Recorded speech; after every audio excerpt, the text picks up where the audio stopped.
Awesome. Cool. So if you guys are ready, I'll do the intro and There you we'll go. jump into it. All right. Make sure this is going all right. Cool. All right. Here we go. Welcome back to another live and amplified Indie Fusion podcast. I'm your host, Tom Quat. We're back at it again with another amazing podcast. Today, we have a very special guest joining us. We have The Discarded. How's it going today, y'all? Good. I'm Joel, JP, and this is Caden over here, the drummer. I'm the Nice. drummer. Nice to have y'all. How's everything going up in Canada? Good. It's good. Hasn't Warm. started snowing yet. Hasn't started snowing. Still pretty warm November, considering all Novembers usually. Yeah. Or so it's, all things considered, pretty damn good. For sure, for sure. So how long have y'all been playing together? 8 years the band has been together, coming up on 9 in February. Awesome, awesome. And is it the same lineup all 8, 9 years, or have you guys gone through lineup changes? No, we're well, I'm the dad, and there's 2 sons, so it's all been the bass player is my son. He lives in Ottawa, and Caden is my other son. And we did have a guitar player who joined us about a year ago, so we could have a second guitar player. That's Awesome. Ben Keekstra. Yeah. Awesome. How's the how would you you could describe yourself as surf punk rock? Was I reading that correctly? No, not really. We're just kind of like a rock and roll band. We're a punk band, and we're kind of like a garagey punk band. And then lately, we've just been more on just a straight up heavy rock and band sort of thing with some punk overtones to it. Gotcha. And how's the rock scene in Ontario? Is it a pretty lively scene out there? Or? It took a bit of a hit over COVID there. People were like, oh, like we did a tour 2019 and then COVID happened and then half the clubs we played shut down sort of thing during that time. So I'd kind of say that it's there's bands, they're still thriving and stuff, but it took a bit of a hit over COVID and it hasn't really come back since the pandemic thing. Yeah, I feel like that's a pretty common thread. Yeah. Anywhere you go, Exactly. So you guys have been playing together in this band for 8, 9 years. What's kind of got y'all into music originally? I know, Joel, you'd mentioned you're the dad, so I'm guessing you kind of influenced the sons, or? I don't really listen to the tunes around the house and that, but we always had a music room. They played down, and after a while, they got to a point where we decided we'd give it a go. And then since that point, they got really good. They're better than me. I started off in hardcore bands, punk rock bands, started about 78, 79, playing in bands like that, and then played in other bands. And then by the time 2015, 2016 came around, they were old enough that they started playing, and it was much easier to play with them than try to organize other people. And we just kind of took off from there. I would say like Caden here, he can tell you how he earlier got. on there was like more of a influence from my dad here musically, just because he had more of like a song repertoire and he'd been playing for like decades and we just started. But as the years went on, like me and Jared have kind of branched out. I got really into kind of like 70s classic rock, a lot of Zeppelin, a lot of Deep Purple, Jimi Hendrix. Jared went out and started, and He likes Metallica. he likes and Rush. Metallica, Rush, a lot of prog Yeah. stuff. So we've just kind of like branched out. I think you can kind of hear that in the sound over the albums as well, especially with this last one. I feel like we've kind of Yeah, Jared's really into Cliff Burton from Metallica. He likes Mhm. Matt Whitzel from The Who. So from a punk rock standpoint, he puts a lot more intricate bass lines than you'd normally hear in punk rock songs. Me, I'm pretty straight up, sort of, basic Ramones-ish sort of chords over top of stuff. And like we said, Caden brings his early 70s rock influence in there. All comes around. especially with like the addition of Ben, his guitar solos really add a lot of that kind of classic rock or hard rock kind of flair. Nice. So you guys are pulling from all over the place, all over the rock and roll spectrum, so to speak. Yeah, we like it, but then we write songs and then people bring their influences, and that's what comes into what ultimately the song ends up sounding like. Nice. So speaking of writing songs, you guys got a new single, new lyric video for Going Down to the Beach. What's the story behind this song? I kind of wrote that one early in the pandemic, where I was kind of like sitting at home, kind of going, "Oh, it's all shutting down." And originally I was thinking, "Oh, that'd be kind of cool. I could just kind of hibernate for a while."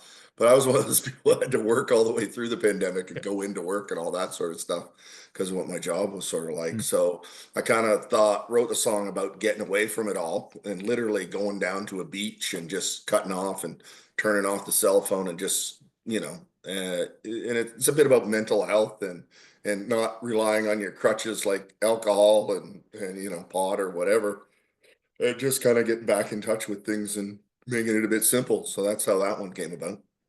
Nice, nice. And are you working towards a big a full project, or are you kind of just seeing it stay as like a single, or like are you kind of staying to the industry norms right now with like just doing singles?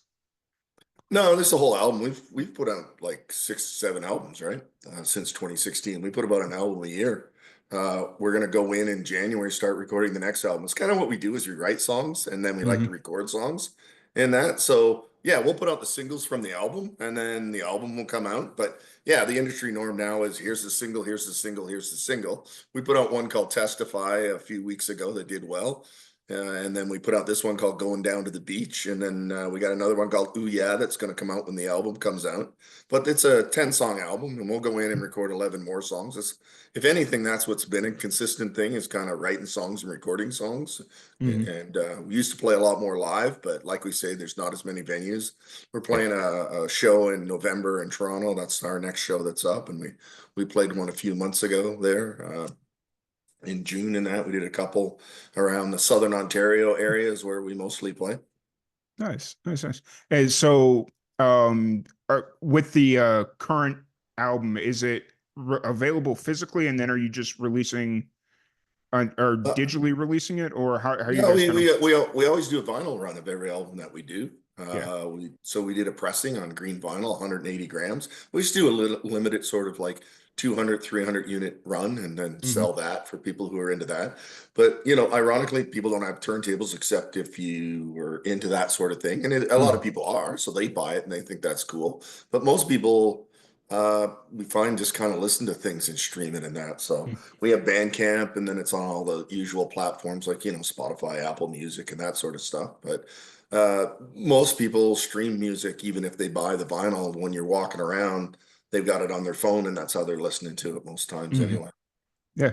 I mean, for me, I know I mainly I buy vinyl and I'll listen to it, but for me, I buy it just for the nostalgia of having vinyl and just kind of every once in a while break it out and listen to it, but it's not as of right Yeah, now because the I buy it for the expense and difficulty of listening to it. No, I'm yeah. kidding. It's nice to throw on an album in the morning, and It's a bit of a novelty it's a though. bit of a novel. It's nice. We got a turntable just to the left of us Mm. here, and we like to throw on an album in the morning, and that's usually when we'll listen to music that way. But yeah, by and large, the vast majority of times I listen to music tends to be when I'm in a car Mm-hmm. or driving somewhere, like or if I'm going to bed at night. It's not like I got a turntable. I just throw on my earbuds and listen to it that way, right?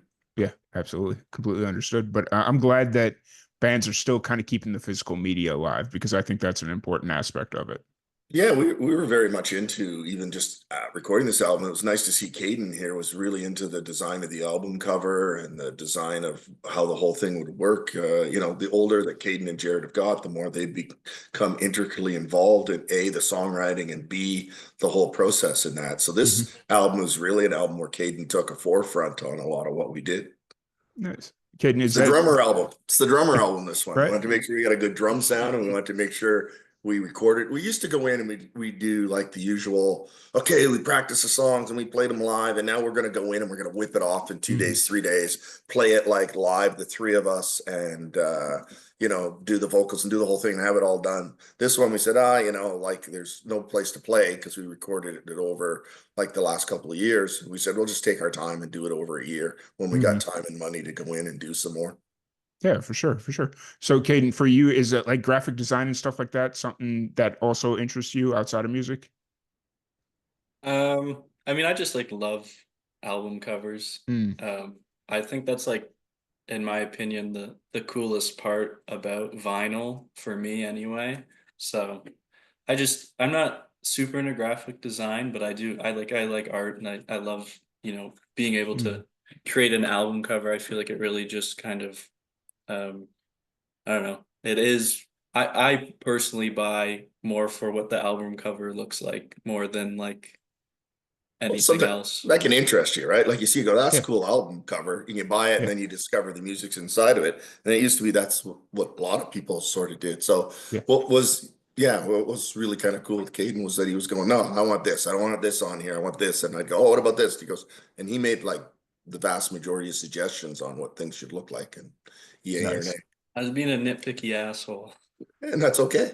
It happens. It's all good. It's your product. You're allowed to be nitpicky. So Well, you're a drummer. You didn't need to really use the word asshole as well. Uh, very fair. So for the full album, when's the drop date on that? 25th of November is the whole 25th? thing is going to come out. Yeah. So we put one out, like I said, a single Testify October 16th. Hmm. We've got this one going down to the beach is our second one, November 4th. And then November 25th, we'll drop the third single, which is called Ooh Yeah, and drop the whole album at that point. And Awesome. it's probably our most solid album we've ever made. We're really happy about what we did here as far as, of course the band's supposed to say that, but it is actually Mm. uh best thing we kind of done. It's solid all the way through. So I think just what And we were saying about like the different genres, this last one has more so than any of our other albums, like a song kind of for everyone there. I feel like there's kind of like a classic rock element song. There's someone who likes like more heavy metal or punk.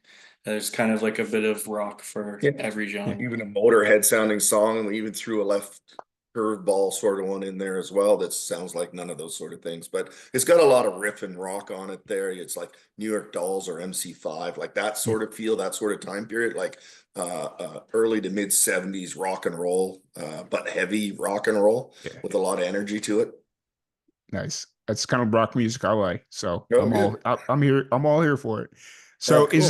is this the first album with all four members, or you said you have a new guitar player that you recently Yeah, added? yeah. Well, it was when we kind of recorded this album, we brought in a friend of ours to help do some other guitar work on it. And Mhm. after we did it in the album before, there was two guitars. So we went like, we should, to play this properly and to do it live and just to explore what we do, we want to have that element to it. So yeah, we brought in Ben Keekstra on this to be the fourth guitar player, and he's playing with us regularly, and he'll be intricately involved in the next album that we're recording, that we're starting actually right at New Year's. We're going to record it right after New Year's. Nice. And you're recording in Toronto, I'm guessing, or Toronto's where we record. We record a studio called, ironically, it's called Green Door Studio. nice. And the guy's John Critchley. He was in a band called 13 Engines in the 90s. He's got a great ear. It's a good guy to work with. He's not a dominant guy who says you must do this, you must do that. But when he talks, we kind of listen because his suggestions are always good. And he's got a great ear for mixing and getting good sounds. So, He loves barbecue sauce and he loves barbecue sauce. and Guinness. And Hey, Guinness. John. Yeah. fair. That's a Being in bit of an Texas, inside joke. He had a yeah, birthday. Got him some barbecue He sauce. loves barbecue sauce. Yeah, being in Texas, I can attest to the barbecue sauce. So there you go. yeah. My brother lives Oh, down it, oh, nice. That's really whereabouts. just outside Austin, just south of Austin. He lives. Okay, Yeah. that's really cool. Oh, so outside of music, obviously, right now you probably don't have a whole lot of free time because you're gearing up for the release of the album and whatnot. But what do you like to get into when y'all have free time? I play some video games. You go to university. I also go to school. Fair. I'm in uni. I'm in my fourth year at Laurier. I'm majoring in history, and I'm applying to like teachers college right now. So I'm hoping I get in. And But that takes up most of my other time, not in video games. spoken like a true 22-year-old. Right. And I'm outside of playing music with this band, I play drums in two other bands. I was originally a drummer. In this band, I'm a guitar player, singer, and I play band Carmen Toth band where I play drums in that. It's more like a more of a power pop, new wavy-ish band. And I played Mhm. another band called Prior Convictions, which is like a more like a straight up punk rock band. I had a funny little project where I got back together with my buddies from high school, which was a punk rock band called Kids, and we recorded an album just a couple of months ago. So I'm pretty silly where outside of my spare time, I tend to do more music. Fair. It happens, you know. Yeah. But luckily, it's like all different types of music, so you're kind of separating them in a certain kind of way. Like, I mean, yeah, you're playing Yeah. drums in two of the bands, but you know, it's still kind of a break from one of another. So, Yeah, that's it. And there's times where I'll just pick up an acoustic guitar and write stuff that isn't anything like the other two bands as well, sort of thing. nice, nice, nice. And then so kind of looking forward, obviously you mentioned that in Ontario, a lot of the venues had closed down during the pandemic and never really recovered. But how often are you guys playing right now? Are you trying to get outside of Ontario when you can, or is it just kind We of play two, three times a year is what we're kind of playing now. We're trying to do shows like, oh, we don't need to play a Tuesday night in a place to 20 people or 10 people. We kind of like, oh, let's do shows a little less often and there'd be more people. Or if you can get on a half decent opening show Mhm. or something like that, that's kind of cool. So that's sort of how we do it. Would we like to get outside of Ontario? It costs a lot to go to the States. You have to they don't allow Canadian bands in there. You got to pay like thousands of dollars just to get a visa Yeah, for each person to go down there and travel and play. yeah, So that sort of precludes us from being able to get down into that area. yeah. Would we go anywhere? Yeah, we had people offer us if we wanted to go and play in Liverpool last year. And it was just like, well, we could do the $500 show, but it'll cost us $4,000 to get there, sort of thing. Yeah. So I'm yeah, you can do it. I don't see at this moment getting in a van and going across the country or anything like that. We'll just kind of continue with the 3 or 4 or 5 shows and maybe pick it up once people are done school and that. right. Fair enough. You know, it's not easy to do that, like especially up in Canada because it's very wide. It's like the US where it's very wide, and to get from one side of the country to the other, that's a good 3-4 day Yeah. haul right there. So, Like the majority of people live in the southern Ontario region in Canada, between mhm. what's called Montreal down to Windsor. It's that sort of corridor, or the Golden Horseshoe down to, not say, Niagara Falls. Yeah. In that area, yeah, you can play a bunch of different shows, and that's where we mostly did our tours. And you can do, 15 places around that. To go from Ontario to the next largest place, you can hit maybe Sudbury. You might be able to hit Sault Ste. Marie, but not even. Mhm. The next big place is Winnipeg. It's as far from Toronto as it is to Florida as it is from Toronto to Winnipeg.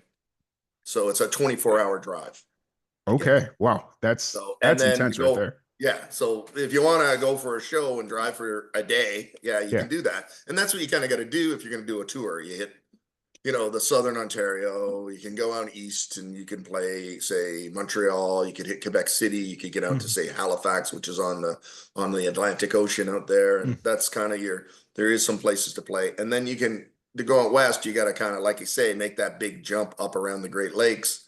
Yeah. And then you can play across there. But then, like you said, it's like 24 hours to get there. The next place is probably 8 hours. And then to Is go that across the Vancouver mountains is or another. not? No, you can hit like Edmonton, which is on Mhm. the prairies, right?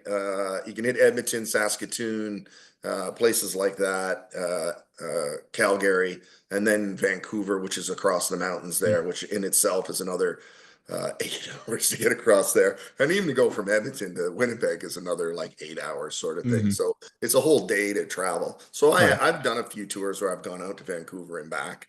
It's really exciting the first time. And then the second time It's just a lot of time in a right. van, right? Right. Just Oh, like, I've done well, that. That's how it is traveling here in Texas. Like, especially where I'm at in Texas, it's probably about 8 hours to get anywhere outside of Texas, unless you're going north up to Oklahoma. But if you're right. trying to go out west, it's 8 hours to get into New Mexico. It's about Yeah. 6 hours to get into Louisiana or Arkansas, wherever you're trying to go. But it's like, Yeah. it's fun the first time, but that second time, it's like, I'm good. Yeah. So, That's what music and marijuana was invented for. So you can sleep half the time. right. Oh, Right. sorry. Right. We're not supposed to say that, are we? Well, it's legal in I just Canada, You didn't right? say anything. Yeah. It's just not legal in Texas. We'll say that Yeah. much, but nobody It's cares. legal in Canada. Yeah. So that's good. So you can do That's that in bed, Joe, and listen to some music. That's all I'm yeah, really saying, or sleep in the van, yeah, for sure, for sure. which is the yeah. Yeah, I feel that. So kind of looking forward, you've got the upcoming release, and then yeah, do you know your next show, or is that Yeah, it's still November 23rd. We're playing at the International Pop Overthrow Festival in Toronto. So nice? that's our next show at a place called the Painted Lady. That's our next show. Nice, awesome. And if anybody wants to find out more about that show, the upcoming release or the album, all your music, all that fun stuff, where's the Yeah, best place to we're find on you? Instagram, we're on X, we're on Facebook, so we have a website, thediscarded.ca, all that sort of stuff. So yeah, we're you put the Discarded Band and we'll come up, look for our heart logo with a few swords through it and says the Discarded, and you'll be able to see every little detail about what we're doing and what we're up to. Isn't that the best about social media? All your personal and all your little intricate life choices are out for everyone to see. Yeah, and we did it, we got a YouTube Mhm. place as well. And we even did we released a live album of the pandemic Oh, sessions nice. there where we went into a studio and did a bunch of live tracks and that. We played a show and you can see Ben's first show, one of our first shows with us. We played in a place called Hamilton, which is near Toronto. Mhm. Very rock and roll town there. And we did a half decent recording of that one. So we released the recording for free and put up like I think about 4 or 5 songs of that show as well live there, so kind of giving people can get an insight into seeing what we look like and sound like, and then trying to do it with half decent sound as well, so it just isn't off the phone sort of burner Right. sort of stuff, so you can hear it half decently recorded. And we Do you made think it actually on our Bandcamp, we made it a free download to download that live show sort of thing, so we do stuff like that. So yeah, you can't, if you're in a more remote area, like we live north of Toronto in a place called Orangeville, which is about Mhm. an hour north of Toronto there. So it's a very small little community up here. So for people to see us a lot of the time, we got to kind of put out and record stuff and do videos of it and go, here you go. You can have a look of it and try and create interest that way. Mm. Cool, cool, cool. But once again, I really appreciate y'all taking the time and sticking through. Sorry about the confusion on my end. That's my Yeah. bad. But glad we got this one in. Yeah, no, I appreciate it as well. Thanks, Yeah, Tom. absolutely, absolutely. All right. Yeah. Once again, thank you all so much for joining us, and we will catch you all later. Okay, you as well. Have a Thanks. good one. Take care. Have a good one.